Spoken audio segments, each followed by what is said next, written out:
Que Dios nos bendiga, hermanos, hermanas. Vamos a abrir la palabra del Señor esta mañana. Carta de Pablo a los Efesios. Efesios capítulo 6, vamos a leer el versículo 4. Efesios 6, 4. Dice así la palabra: y vosotros, padres, no provoquéis a ira a vuestros hijos, sino criadlos en disciplina y amonestación del Señor. Amén. Vamos a orar. Padre, gracias por la palabra que vamos a recibir en esta mañana. Ante todo queremos pedir que nos perdones todo pecado, todo aquello que nos aleja de ti, todo aquello que enfría nuestra fe. Quita todo eso, todo estorbo de nosotros, de nuestra mente, de nuestro espíritu. Señor, gracias porque podemos confiar que tú nos perdonas, y así queremos venir ante ti para recibir esta palabra, la exhortación que necesitamos escuchar. Padre, que nada estorbe este buen momento y que todos podamos ser edificados para testificar de ti cada día en nuestra forma de vivir, donde quiera que nos movemos, en la familia, en el trabajo, en el vecindario, en la misma iglesia, que con todo podamos siempre poner en alto el nombre del Señor Jesucristo, en cuyo nombre oramos. Amén. Pueden sentarse, hermanos y hermanas. Nuestro tema esta mañana: conformando relaciones armónicas con los hijos. Solo el tema nos desafía. ¿Cómo podemos conformar relaciones armónicas con los hijos? Y esto de relaciones armónicas no es solamente pensando cuando los hijos están en casa. Cuando crecen y ya se van, bueno, ya terminé. Bueno, no ha terminado. Y qué triste decir que hay muchos que creen que ya terminaron, pero las relaciones armónicas que no supieron construir cuando estaban los hijos bajo su dominio, tienen resultados después. Cuando los hijos están pequeñitos, y ya sabemos lo que significa eso, ¿no? Especialmente para las madres. Darles del alimento, el pecho, y despiertan a medianoche, y en el día, ¿cuánto cuesta? Y el padre responsable también, que trabaja y cuida de los hijos, porque no solo mamá cuida de los hijos en la noche. Varones, amén. Sí. No es fácil. Es que yo tengo que ir a trabajar mañana. Bueno, ella trabaja más en casa. Amén, hermana. Yo sé que cuento con la alegría de las hermanas después de este mensaje. Pero es verdad, hermanos, es un tremendo desafío pensar en criar a los hijos. Y cuando el niño o la niña tiene 1 añito, 2 añitos y nos desvela y se enferma y hay que salir corriendo y cuántas cosas más. Ay, ojalá que crezca rápido. Y cuando creció 8 años y ya sale a flote la rebeldía, la mala crianza, y nos llaman de la escuela porque hay problemas de conducta. Ay, mejor si hubiera quedado chiquitito. Esas son las realidades de la vida. Ahora, ¿a dónde se estudia? ¿Cuál es la escuela para ser padres? ¿Cuál es la escuela a donde podemos enviar a nuestras adolescentes? Porque lamentablemente esa es la realidad. A los 16 ya, muchas ya son madres. Y no precisamente porque se casaron. Quiero recordarles lo que ha ocurrido y ocurre en muchas iglesias. Bueno, igual aquí. De repente había un tiempo, hace algunos añitos, ¿no? Se ha detenido un poquito eso. todos los domingos estaba presentando niños. Hasta que un día pregunté, bueno, mire qué curioso, estoy presentando niños cada domingo, pero no estamos casando a nadie. ¿Y de dónde salen estos niños? De la vida sin control, de adolescentes que viven en hogares en donde la palabra de Dios no es el primer lugar. ¿Y a dónde van estas adolescentes para aprender a ser madres? Y peor, ¿dónde van los adolescentes a ser padres si no les interesa, como no son ellos los embarazados? Es la pequeña, la adolescente, la jovencita. No hay escuelas para aprender a ser madres y cómo lidiar con el desvelo y cuando el niño está enfermito y todas esas cosas. Ahora yo quiero decirles, si hay una escuela. La iglesia es la escuela. Porque en la escuela primaria no enseñan eso. En el colegio menos. Ahora se enseña el libertinaje. En la universidad tampoco. Y es el mundo del intelecto. La escuela es la iglesia. Y esto no es un derecho que nos arrogamos los cristianos. No, es la palabra. Porque la palabra por excelencia es la palabra de Dios. Y aquí la Biblia nos instruye. No solo sobre cómo crear una familia, solo sobre cómo ser un ciudadano responsable. Cómo ser un hombre de verdad y una mujer de verdad. Es la palabra, aquí está. Todo, cada faceta de la vida está en la Biblia. ¿Ve? Y la Biblia nos llama a saber criar a los hijos. ¿De qué modo podemos provocar la ira a los hijos? Es una pregunta que tenemos que responder, porque aquí dice, y vosotros padres, igual los padres en el tiempo de Pablo, igual los padres de hace 5 siglos, igual los padres de hace 10 años, igual los padres de hoy, igual los padres que vendrán. Todo padre y toda madre tiene esta palabra aquí en la Biblia. De Dios, es palabra de Dios, y es un tremendo desafío. Vosotros padres, no provoquen a ira a los hijos, sino criadlos. Ay, hermanos, criar es una cosa, hay que aprender todos los días y con paciencia. ¿Cuándo termina? Nunca, aun cuando el hijo se fue. La hija que hoy es madre, el hijo que hoy es padre sigue llamando, sigue preguntando, buscando el consejo. Y papá y mamá, abuelo y abuela, aunque no le llame su hija, usted le llama para saber del niño, si ya fue a la escuela, si ya comió, y si atreve a decirlo, no le dejes eso, yo nunca te di eso a vos, ¿no? Sigue siendo padre, sigue siendo madre, y no termina hasta que se muere. ¿Ya? ¿De qué modo podemos provocar a ira a los hijos? La palabra provocar es del griego parorgizo.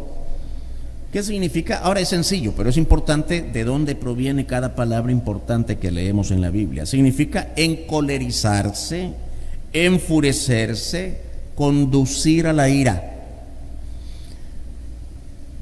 Y con toda facilidad muchos padres hemos conducido a nuestros hijos a la ira, que obviamente no se queda solo como ira, provoca resentimiento y dura hasta los años venideros. Este tema tiene que ver con el maltrato, con la necesidad de disciplinar, pero de hacerlo con suma prudencia y sabiduría y paciencia, porque no es lo mismo disciplinar que maltratar, y el maltrato es lo que más abunda en nuestro medio.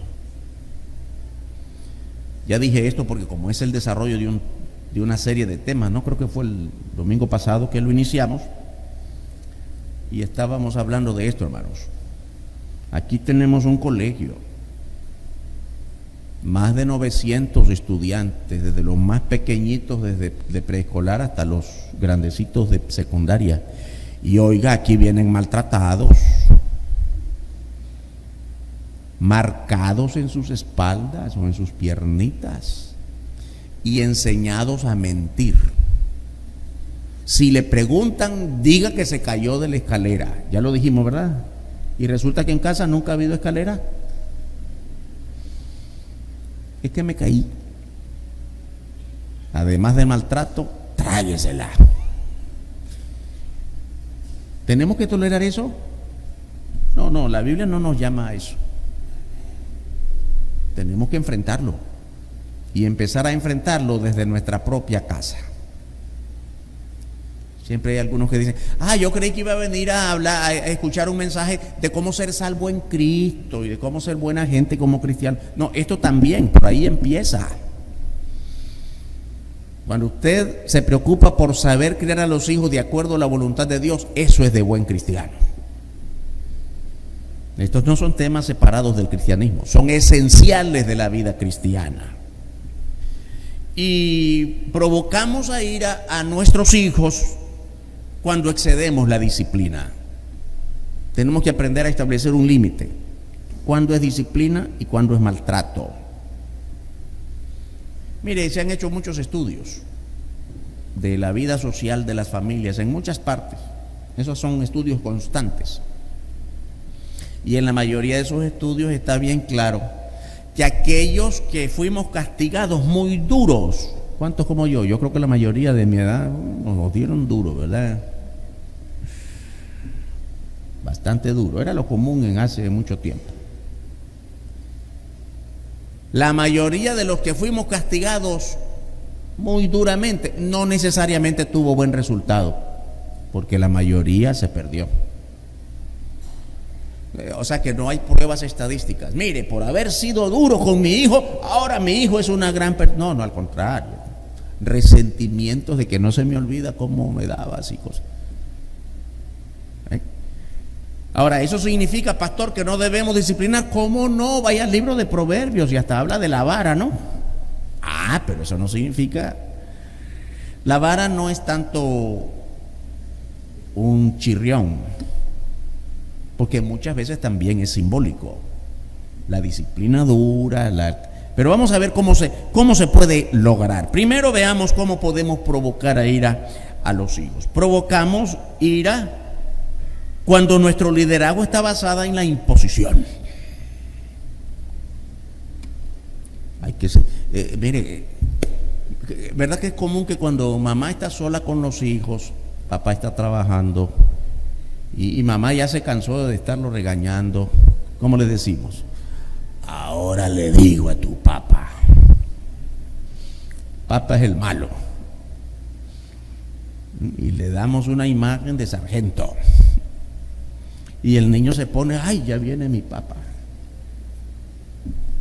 A lo mejor el papá no tiene la intención, viene cansado del trabajo y comienza aquello. Y no hizo caso, y no fue a comprar las tortillas, y no lavó los trastos. Y hay papá que se le va la mano.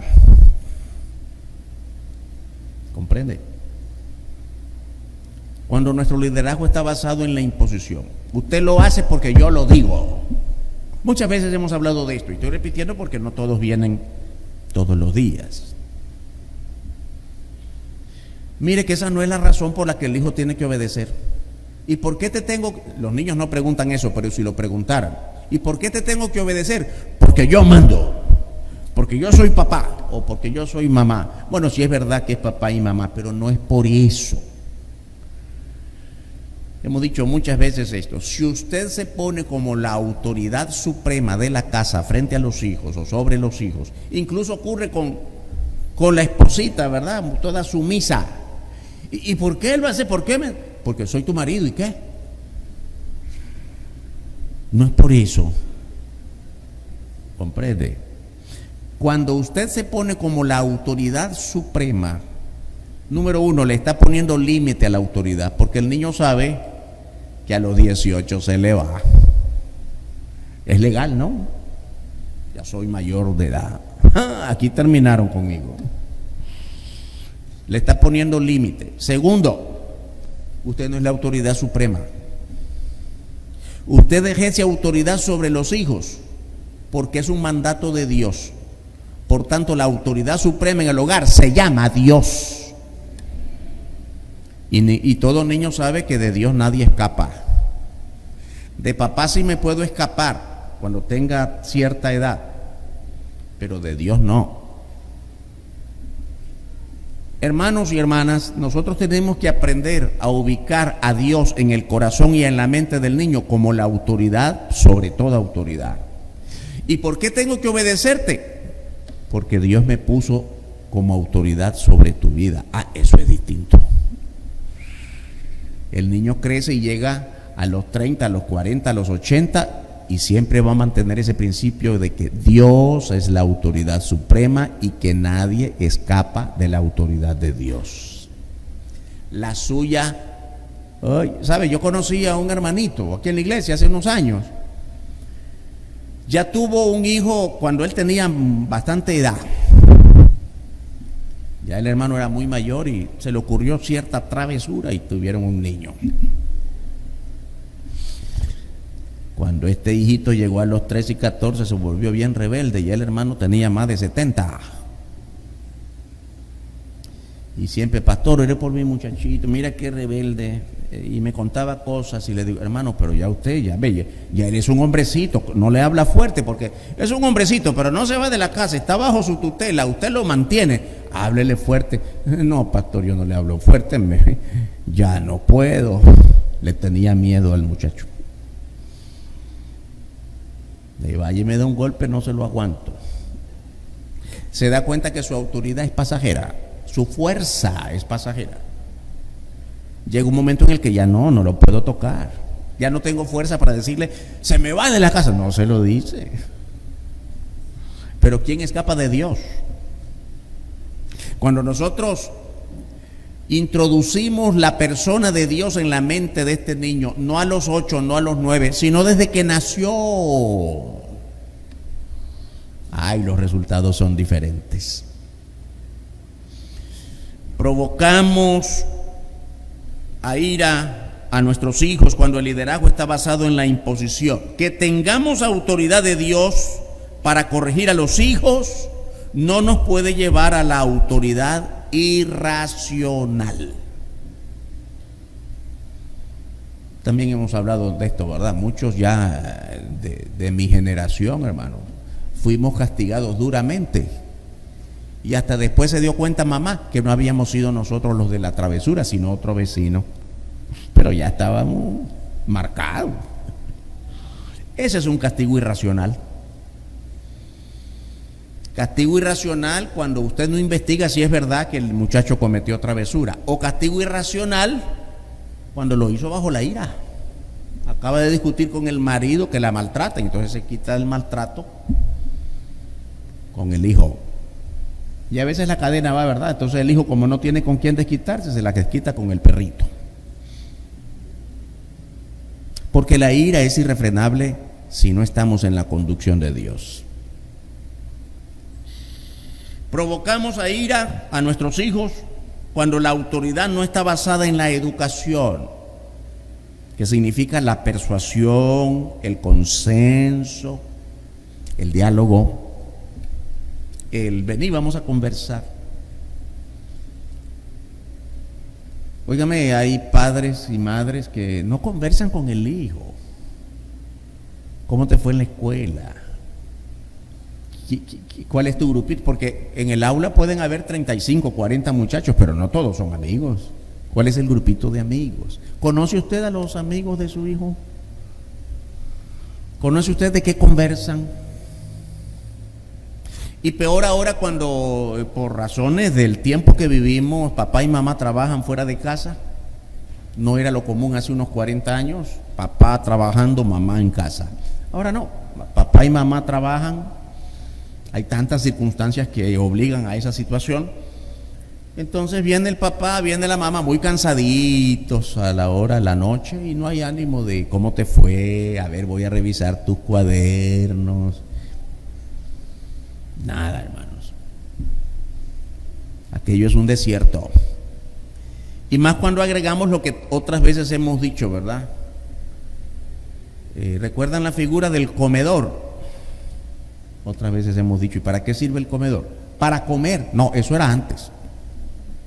No, ya no se come en el comedor. Está llena de cuadernos, libros y cualquier cosa. El comedor. ¿Dónde comemos? Frente a la televisión. Y el que llegue primero arrebata el control, porque el niño quiere ver muñecos, el hombre quiere ver fútbol o béisbol, y ella quiere ver la novela. Y por allá, si acaso, varían con los noticieros. Cada quien quiere correr con el control. Y cuando estamos comiendo frente al televisor, ¿te gustó la comida? Ni sé qué estaba comiendo. Que estaba tan concentrado en lo que estoy viendo. Y no hay conversación. Se acabó el comedor donde nos reuníamos alrededor de la mesa y orábamos dando gracias a Dios y comíamos y conversábamos. Eso ya pasó, eso es de otro tiempo. No hay conversación, no hay persuasión. Hijo, eso no se hace. Mire, a veces los hijos comentan las travesuras, ¿verdad? Y fíjate que otro niño me dijo que hice, y le dijimos, chavala piojosa, otra, y no, porque nos decían, ¿verdad? Ahora es bullying. ¿Cuántas cosas han cambiado? Y usted le dice, no, niño, eso no se hace así, no ande ofendiendo al amo, usted está persuadiendo, está educando. No, pero el niño ya ni se lo cuenta porque usted, y le dijimos tal cosa, y ¡plá! No te vuelvo a decir nunca más nada. Se rompió la confianza. Olvídese que la niñita le va a venir a decir cualquier cosita que hizo, porque no hay confianza. Usted rompió esa confianza. Hace falta ese nivel de acercamiento personal con las personas más importantes de tu vida. ¿Sí? ¿Cuáles son las personas más importantes de tu vida? Tu pareja y tus hijos. No tu vecina, no tu compañero de trabajo. Dios te dio un espacio donde hay personas que deben ocupar el primer lugar de tu corazón y de tu mente todos los días de tu vida, desde que te casaste. Y esas son las personas más importantes de tu vida. No el artista más famoso, ni ninguna cosa que se parezca. Provocamos la ira de los hijos cuando no hay estímulo o reconocimiento de sus buenos esfuerzos.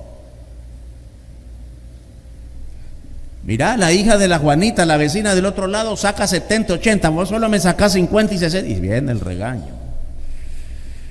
¿Usted sabe por qué no entiende bien? ¿Usted sabe qué problemas tiene? ¿Usted conversa? No hay conversación, solo regaña, solo pega. Y cuando el niño se esfuerza y sacó 70, igual, no hay estímulo. ¡Qué bueno, has mejorado! ¡Ay, qué bueno que has mejorado! No hay estímulo ni reconocimiento de su esfuerzo, de su superación. Y todo esto, hermanos y hermanas, puede ocurrir cuando reflejamos nuestras propias crisis sobre ellos. Porque también como padres tenemos nuestras propias crisis. La empresa donde estoy trabajando está a punto de cerrar. Claro que es una crisis. ¿Cómo voy a sostener la familia? Y aunque la empresa esté bien, pero hay una envidia entre todos. Y que sí, son crisis. Y por un lado el trabajo o la falta de trabajo. Y por el otro, el matrimonio no anda bien. Hay crisis, hay problemas, ciertamente. Los padres también tienen sus propias crisis. El trabajo, los bajos ingresos, las discusiones matrimoniales. Así que nos las desquitamos con el pobre muchacho o la muchachita. Hermanos, los hijos no tienen por qué soportar las consecuencias de las crisis de los padres. Partamos de algo muy importante, eso es natural y no pensamos en eso, la lógica. Ningún niño nos ha pedido nacer. Entonces no están obligados a soportar tus crisis. Estás obligado a protegerlo de tu propia crisis. Es una obligación. El ser hijo de alguien no es un pacto que yo he firmado. Dios me mandó a ese hogar por su propia voluntad y no me preguntó. Así que qué bueno que Dios me hizo nacer en un hogar determinado. Los padres deberían estar agradecidos todos los días con el Señor por el niño que vino a ese hogar. Y los niños no tienen ninguna obligación en el sentido de soportar tus crisis. Ahora van a adquirir otras obligaciones. La Biblia dice que deben amar a los padres, respetar a los padres, obedecer a los padres. Ya esas son otras cosas que se van adquiriendo a partir del conocimiento en el crecimiento, del aprendizaje en el crecimiento, que tú mismo tienes que enseñarles. Pero que soporten tus crisis no tienen por qué. Como padres, hermanos, hermanas, somos responsables de enfrentar y resolver nuestras crisis al modo bíblico. Porque resolvemos, pero a mi modo. ¿Cómo resolvemos los problemas del matrimonio? Una más, no te aguanto y me voy. Ese no es el modo de Dios. Ya. Además resuelvo, como todo está mal, no va bien el negocio, no hay trabajo, entonces voy a ahogar mis penas. ¿A dónde? En la cerveza, con los amigos. Quiero salir de la casa, ya hay que ver a ella cómo resuelve. Y ella tampoco aguanta la crisis, hay que ver a los niños cómo crecen. Hermanos, qué crisis, el mundo en que vivimos. Todo por no atender la palabra de Dios. Cuando nosotros tomamos la palabra de Dios y aprendemos todo esto de cómo crear una familia, qué resultados tan distintos. Y yo no estoy diciendo que todo va a abundar, que porque creemos y tenemos como en primer lugar la palabra de Dios, no vamos a pagar los recibos del agua y la luz y yo no sé. No, ¿quién te dijo eso? No, sí, hay que pagar, hay que trabajar, pero al modo de Dios. ¿Ya? Como padres somos responsables de enfrentar todo esto al modo bíblico. Efesios 4, 26 y 27. Entonces, mire, son pasajes que conocemos muy bien. Airaos, pero no pequéis. No se ponga el sol sobre vuestro enojo, ni deis lugar al diablo. Airaos, tiene que ver con la ira, no con el aire, Ira. ¿Sabe que la ira, aquí, qué interesante, no está diciendo que es pecado tener ira? Porque es natural. Hermanos, desde que Adán y Eva pecaron, hay cosas que son naturales. El pecado es natural en nosotros, toda forma de pecado. La ira es una de esas formas naturales. Alguien nos provoca y queremos responder. Cuidado. Eso es lo malo, si no controlas tu ira. No es malo llenarse de ira, lo malo es qué vas a hacer con esa ira. ¿Cómo la resuelves? ¿Cómo procesas tu propia ira? Mire bien que lo dice claro. Airaos, dice, pueden tener ira, pero no pequéis. Muy importante este proceso bíblico. La ira es natural, pero cuidado con lo que haces bajo la ira. Que no se ponga el sol sobre vuestro enojo. ¿Qué es esta figura del lenguaje? El sol sale por aquí, pasa todo el día hasta que se pone por aquí. ¿Qué es lo que quiere decir? No pases el día lleno de ira. Airaos, pero resuelvan. Enfrenten la ira. Ahora, depende de cómo la enfrentes.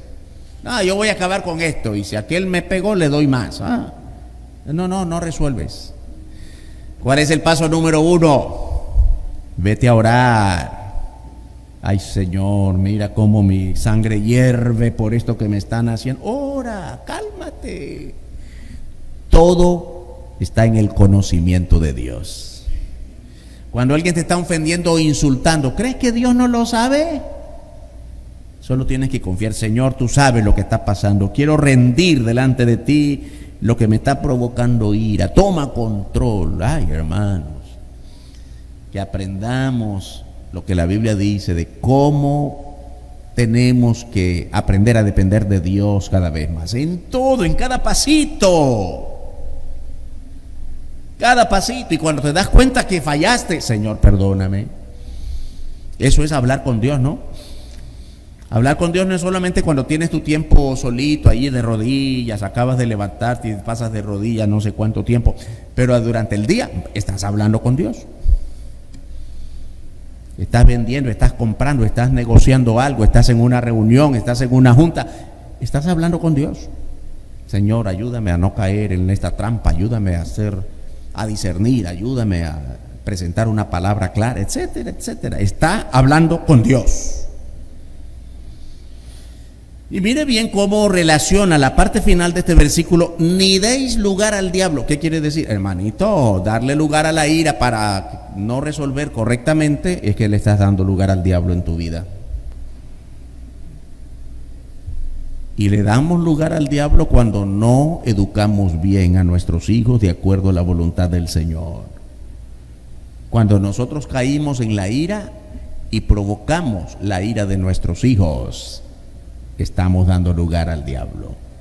Aunque seamos cristianitos, pero le estamos abriendo la puerta de la tentación al diablo y aquel no para. Porque si hay algo que hemos aprendido, hermanos, él anda buscando a quién devorar. No dice la Biblia que anda buscando con quién jugar. El diablo no sabe de jugar, sabe solo de destruir. No le des lugar. Los hijos, hermanos, hermanas, son una herencia de Dios, no lo olvidemos.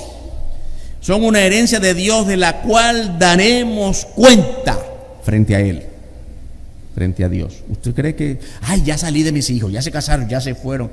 Usted va a dar cuenta de cómo los crió, de cómo los levantó. ¿Comprende? Daremos cuenta. Salmo 127:3. He aquí, herencia de Jehová son los hijos, cosa de estima el fruto del vientre, cosa de alta estima a los ojos de Dios. Otras veces también hemos dicho esto, hermano, cuando de repente me ha tocado, y yo creo que a usted también, cuando a veces no toleramos el maltrato, y entonces algunas hermanitas, ¿no? Hermanita, mire, tenga cuidado cómo trata a los niños, y a veces lo hago con frecuencia, y yo he escuchado esto muchas veces, de distintas maneras. Recuerdo una que me lo dijo claramente: pastor, no se meta con mis hijos. Lo he dicho otras veces, ¿verdad? Y mi respuesta siempre es: ¿quién le dijo que son suyos? No, son de su propiedad. Dios se lo puso en su cuidado, pero son de Dios. Son prestaditos, de tal manera que vamos a dar cuenta a Dios. Mire, si es verdad que son suyos, no diría la Biblia que vamos a dar cuenta de todo. Hasta a Dios le podemos decir: Señor, son míos. Son de Él. Ni tú te perteneces a ti mismo. Si ya te entregaste a Cristo y le perteneces a Él y Él te dio salvación, ni tú te perteneces. Ya no vivo yo, vive Cristo en mí. Y lo que ahora soy, lo vivo para Él. ¿No es bíblico? Sí lo es. Si ni tú te perteneces, los hijos que tienes tampoco, son de Dios. Y tenemos que cuidar lo que Dios nos ha dado. Cada decisión que tomes sobre tus hijos, piensa que de ello darás cuenta a Dios. Y en esto, hermanos, no es solamente que si el maltrato, que si el castigo. Mire, piense bien cómo va a planificar a su hijito. Ya nació, ¿y ahora qué? Ay, qué bonito. Hay hermanas que dicen: ya tengo pensado dónde va a estudiar, cómo va. Pero hay quienes dicen: mire, quiero decir esto con toda franqueza. No solo porque aquí tenemos un colegio, usted es libre de ponerlo donde quiera para estudiar. Pero conozco niñitos que vienen a los 2, 3 años, antes de ir a la escuela por primera vez, vienen aquí contentos. Y ya después, cuando van a otra escuela de otros signos religiosos, viene la abuelita preocupada, la mamá preocupada. Fíjese que ya no quiere venir y ahora canta cancioncitas. Ah, ¿y a dónde estudia? En la iglesia tal, una parroquia por... Ay, oró al Señor por eso. Y tan pronto en sus primeros años, el niño no sabe la diferencia entre orar y rezar.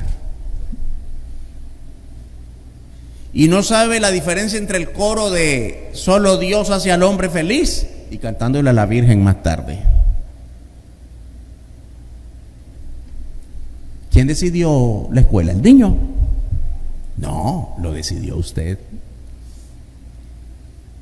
Cuando cambia de barrio, cuando... Cada decisión, hermano. Es que aquel barrio me parece más bonito y ocurre que después se queja, no haya cómo salir de allí porque el ambiente era y el niño está tomando malas costumbres ahora que abunda grupitos de robos, de asaltos, de pandillas. ¿A dónde lo vine a meter? Es que nunca oraste a Dios. Comprende la responsabilidad que todos tenemos de poner a nuestros hijos como prioridad de nuestras oraciones todos los días. ¿A dónde debe estudiar? Insisto, ¿conoce usted a los amiguitos de su hijo?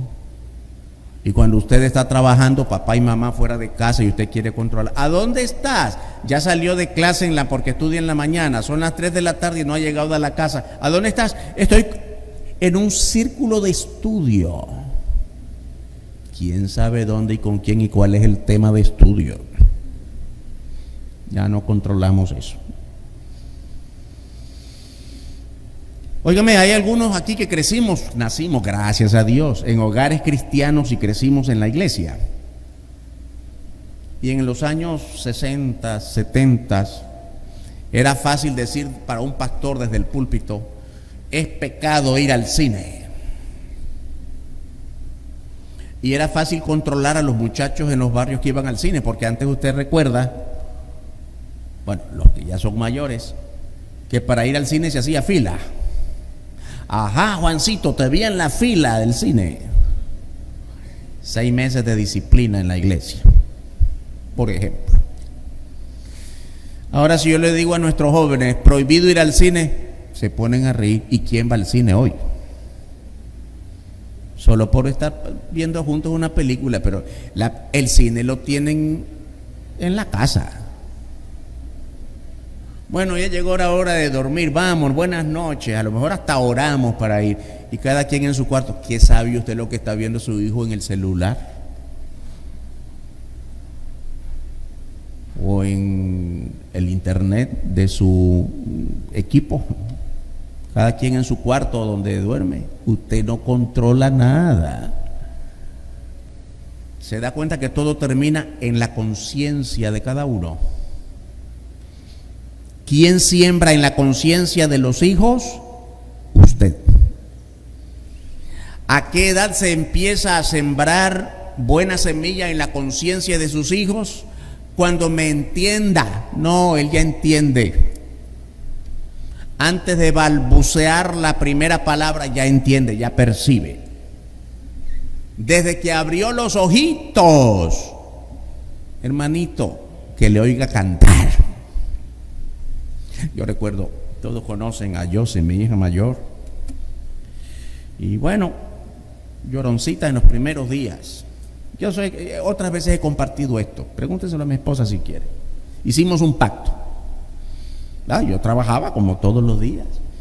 Ella pues había pedido tiempo de no trabajar porque también siempre ha trabajado. Y un pacto con ella, con los 3 hijos. De día son tuyos, de noche son mías. ¿Sabe lo que eso significa? Lo único que no podía hacer yo era darle el pecho. Pero en el primer llorito ella no duerma. Y era papá quien se levantaba, fuese lo que fuese. Es un pacto porque los hijos son de papá y mamá, no solo de un lado. Amén, hermanas. Sí, pues no le digo a los varones porque no siempre es fácil decir amén a estas cosas. Pero es la verdad, hermanos. ¿Comprende? La cosa es que de repente, bueno, la niña llora madrugada y la llevo Y ella se despierta y me dice, no se duerme, cántale. Y comienzo a cantar peor. Parece que le gustaba cómo cantaba y era peor. Oyendo cada frase. Y cuando dejaba de cantar, lloraba. Hermanos, ese es el momento en el que usted tiene que sembrar, por lo menos a través del canto. Porque ese canto no se le va a olvidar aunque tenga 80 años. Jamás va a olvidar el tono, el calor de su cuerpo. ¿Comprende? Cosas que se perciben no por el entendimiento, sino por su vida interior, su oído, su alma, su espíritu, su sentimiento. Es así como Dios obra en cada personita y sigue haciéndolo en nosotros. Pero esperamos que es hasta que me entienda. Y cuando usted lo deja solito con el vecino y viene de regreso con palabrotas que usted no le enseñó, porque sí no las entiende, pero las aprendió. No desaprovechemos el tiempo cuando tenemos la oportunidad de saber impregnar a nuestros hijos de la presencia de Dios.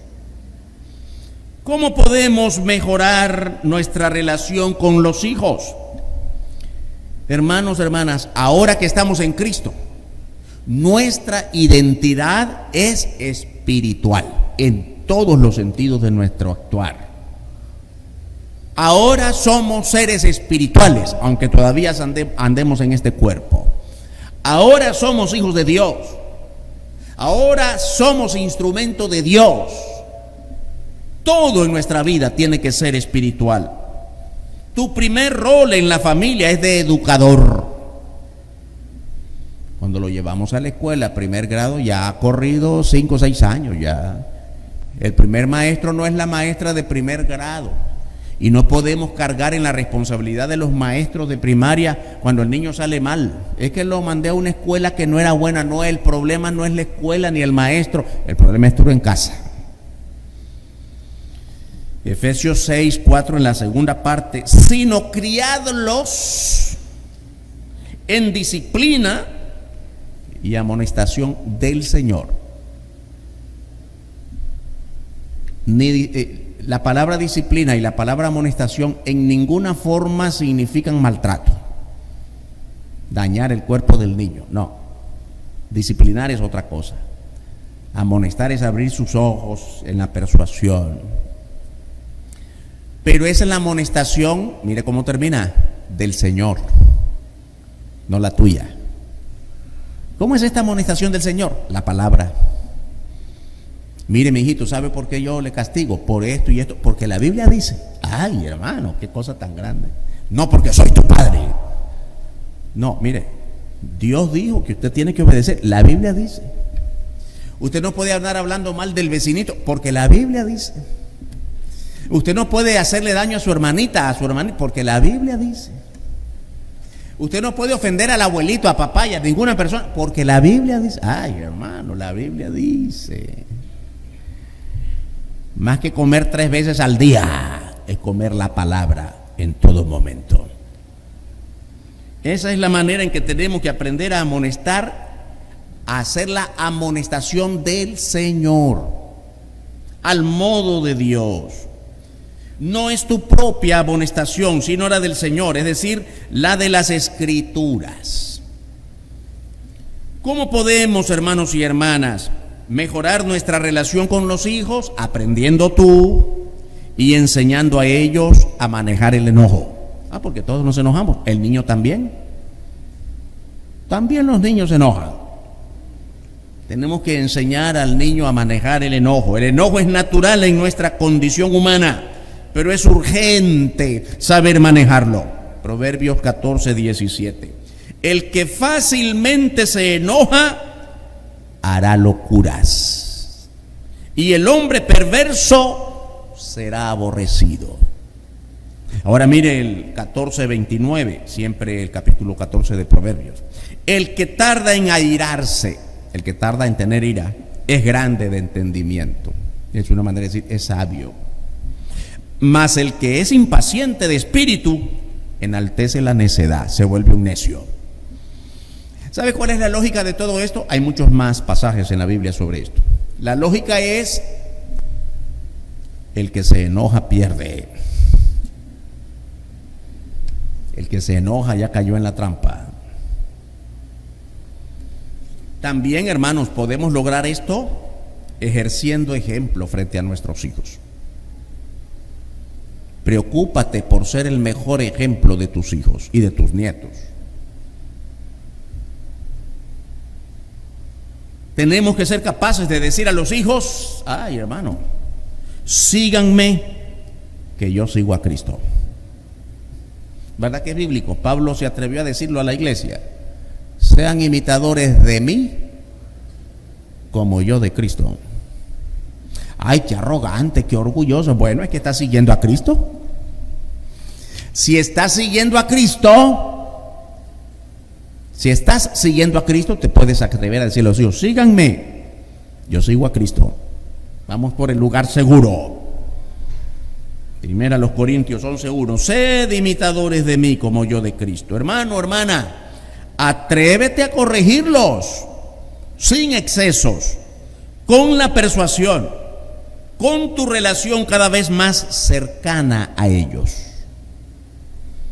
Dios es nuestro supremo ejemplo de disciplina. Salmo 94:12: bienaventurado el hombre a quien corriges, Señor, y lo instruyes en tu ley. Ay, qué bueno. Aquí el salmista está diciendo: el Señor nos corrige. Sí, el Señor usa cualquier modo para enderezarnos cuando fallamos, cuando nos desviamos, y tenemos que ser sensibles cuando Dios nos corrige. Así tenemos que aprender a corregir a nuestros hijos con sabiduría, con paciencia, por sobre todo con amor. Yo recuerdo el ejemplo de un hermano pastor. Ya pasó a la presencia del Señor. Ya su hijo, qué bonito, su hijo tuvo un hijo y una hija, ya son mayores, y su hijo es pastor ahora, para la gloria de Dios. Pequeñito el hijo, óigame, nunca le había pegado, lo regañaban los dos. Él es mayor, la hija es menor. Y contó en una reunión de pastores un tremendo testimonio este pastor. Cuando ya el muchachito tenía 10, 12 años, se volvió rebelde y un día dice: no te aguanto, y le dio duro. Claro, antes le dijo: ¿sabes por qué? Muchas veces te he dicho que no hicieras eso, y le castigó. El muchacho, imagínese usted, primera vez que le pega, comenzó a llorar, se resintió, se fue a su cuarto, y lo que el padre hizo, ¿sabe lo que hizo? Fue a llorar con él. A mí también me duele que te castigué, pero tenía que hacerlo. El padre que castiga sin piedad, hermano, que vaya a consolar al hijo. Si lo volvés a hacer, te doy más duro. Pero el padre que ha llegado hasta ese extremo y nunca lo había hecho, llora con el hijo, y el hijo ve sus lágrimas. Hijo, no quiero volver a hacerlo, pero me obligaste. ¿Qué hijo no va a querer seguir? ¿Qué hijo no va a querer oír al padre cuando el padre ha mostrado lágrimas? Cuando le ha castigado, cuando le ha amonestado. Hermanos, cuando nosotros hacemos las cosas de acuerdo a como Dios quiere que las hagamos, ni sospechamos los grandes resultados, porque todo está en control de Dios. Los veo muy asustados esta mañana.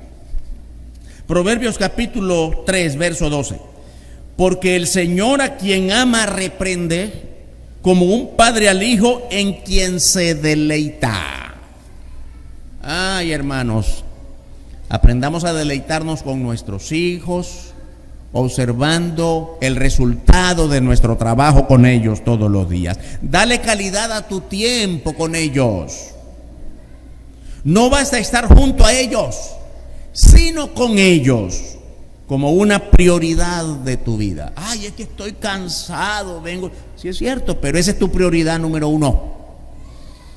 ¿Cómo nos descansamos? Ya vengo cansado, ya cené un poco, ahora voy a ver televisión. ¿Ese es el descanso? No, ciertamente no descansas de esa manera. Aprende a descansar con tus hijos. Deleítate que te cuentan todo lo que hicieron en el día, y que la maestra y que los amiguitos. Deleítate. Ora por eso. Óigame, hermano, hermana, los hijos crecen muy rápido y llegará pronto el día en que desearás tener mejor tiempo con ellos que no lo supiste aprovechar mejor cuando era el tiempo. Qué rápido crecieron y qué rápido se casó. Ya, se me fue. Pasó rápido el tiempo, lo dejaste pasar. Y los recuerdos no son siempre gratos, porque el hijo, aunque le regales cositas, pero va a recordar más el maltrato que le diste y no se le olvida. Instrúyelos en la palabra de Dios. Tú eres el primer responsable de llevarlos a Cristo. Pablo a los Romanos, capítulo 10, verso 14. ¿Cómo pues invocarán a aquel en el cual no han creído? ¿Y cómo creerán en aquel que no han oído? ¿Y cómo oirán sin haber quien les predique? Siempre preguntamos esto, ¿verdad, hermanos y hermanas? ¿Cuántos sabemos aquí? ¿Dónde están tus hijos? ¿Dónde están tus hijos? ¿De qué modo los instruyes en la palabra? ¿Les has hablado de Cristo? Y no solo a los hijos, a tus otros parientes les has hablado de Cristo. ¿Cómo van a creer, es lo que dice aquí, si nadie les habla de Él, del Señor? Atrévete a ejercer pastorado entre tu familia, de modo que cuando sean mayores recuerden con agrado tu ejemplo. Hebreos 13:7. Acordaos de vuestros pastores que os hablaron la palabra de Dios. Considerar cuál haya sido el resultado de su conducta e imitad su fe. Aquí está hablando de los pastores, pero vamos a cambiar. Acordaos de vuestros padres que te hablaron de la palabra. Considera el resultado de su ejemplo. ¿Cómo queremos que nuestros hijos vean nuestro ejemplo? Hazlo a través de la palabra. Instrúyelos en la palabra. Enséñales a orar. Mateo 26, 40 y 41. Vino luego a sus discípulos y los halló durmiendo y dijo a Pedro: así que no habéis podido velar conmigo una hora. Velad y orad para que no entréis en tentación. El espíritu, la verdad, está dispuesto, pero la carne es débil. Ay, pastor, pero eso es la muerte de Jesús y cuando estaba allí ya listo. Sí, pero el mensaje es el mismo. Velad y orad. ¿Has enseñado a tus hijos a orar? ¿Te han visto tus hijos de rodilla orando? Hijos, ustedes tienen que aprender a orar. Pero si nunca te he visto orando. ¿Qué cosa es orar? Yo no sé, porque no me has enseñado. Cuando hacemos todo esto de acuerdo a la voluntad de Dios, hermanos, solo nos queda esperar un gran resultado. Solo es posible un gran resultado. Los hijos de hogares armónicos, con relaciones saludables, tendrán mejores rendimientos en sus procesos académicos. Van en mejor condición mental a la clase de la escuela porque sienten apoyo, protección, cuidado, solidaridad, un gran sentido de unidad, un gran sentido de familia, un gran sentido de pertenencia al hogar. Serán menos ásperos, menos conflictivos en sus relaciones con los demás. Pelearán menos en la escuela. Te llamarán menos de la dirección de la escuela, porque hay armonía en sus corazones con Dios. Serán más productivos en todas sus áreas de la vida. Tendrán más disposición de dar mejores resultados en todo. Estarán en mejor disposición de servir al Señor en plenitud de vida espiritual. Qué bueno, hermanos, cuando tú haces eso en casa, la primera iglesia de tu hijo es tu hogar, entonces va a rendir en la iglesia propiamente dicha, porque esta es la voluntad de Dios. La felicidad de un hogar no consiste en la falta de problemas, sino en la condición espiritual de los padres, quienes basados en las Escrituras guían a sus hijos en el mejor desarrollo posible de sus potencialidades humanas. Y esto solo puede lograrse cuando la prioridad de ese hogar es arraigarse en Cristo, afianzando su condición espiritual por sobre todas las cosas. Asegurémonos de criar a nuestros hijos bajo la plena voluntad de Dios. Vamos a orar. Padre bendito, solo podemos darte gracias por la palabra tuya, que es palabra plena, palabra profunda, palabra total, palabra necesaria para nuestra vida. Perdónanos en todo aquello que fallamos, nuestros hogares, nuestra relación de matrimonio, de pareja. Ayúdanos a enderezar delante de ti nuestra vida. Hermanos, hermanas, yo no sé la condición de tu vida, tu hogar, tus hijos, tus parientes, pero ¿quieres un cambio en tu vida? Pídelo a Dios. Pastor, ora por mí esta mañana. De verdad quiero dar un giro a mi vida de hogar con mis hijos, dándole lugar al Espíritu Santo. Levanta tu mano si esa es tu oración. Dios te bendiga, Dios te bendiga. ¿Cuántas manos? ¿Y jóvenes no quisieran pedir eso? ¿Cuántos jóvenes también? Señor, actúa con mis padres, actúa en mi propia vida. Todos, jóvenes, mayores, abuelos, padres. Dios te bendiga, hermano. ¿Alguien más? Dios te bendiga, hermana. Dios te bendiga, Dios te bendiga, Dios te bendiga. Todos necesitamos, Dios te bendiga, poner en control de Dios nuestros hogares. El mundo es tan peligroso como está, hermanos. Cuidemos nuestros hijos, protejamos a nuestros hijos, pongamos a nuestros hijos bajo el cuidado de Dios. Dios te bendiga. Bendito tu nombre, Señor. Gracias por cada hermano, cada hermana que ha sido sensible al llamado de tu palabra. Que podamos honrar tu nombre con hogares donde lo que más brille sea tu palabra en el corazón de cada uno, bendiciendo de esa manera nuestra iglesia. Oramos en el nombre glorioso del Señor Jesucristo. Amén. Dios nos bendiga, hermanos y hermanas.